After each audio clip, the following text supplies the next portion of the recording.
একটি মাকড়সা ও একটি মশার মধ্যে একদিন দেখা সাক্ষাৎ হলো, বন্ধুত্ব হলো এবং আস্তে আস্তে সেই সম্পর্ক প্রেমে রূপান্তরিত হলো।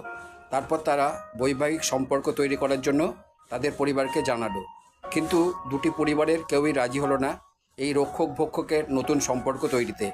তারা তাদের এই সম্পর্ক থেকে বেরিয়ে আসার উপদেশ দিল, কিন্তু দুজনেই নাছোড়বান্দা। শেষে তারা ঠিক করলো, এই জন্মে যদি তারা মিলিত হতে না পারে তাহলে পরের জন্মে মিলিত হবে।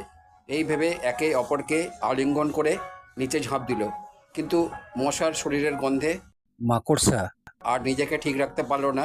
সে তার শরীরের সমস্ত রস রক্ত শুষে নিল।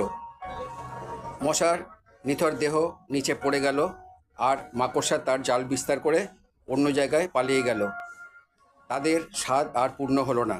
কি বন্ধুরা, তোমরা প্রেমের সম্পর্ক করলে বুঝে শুনে করো কিন্তু।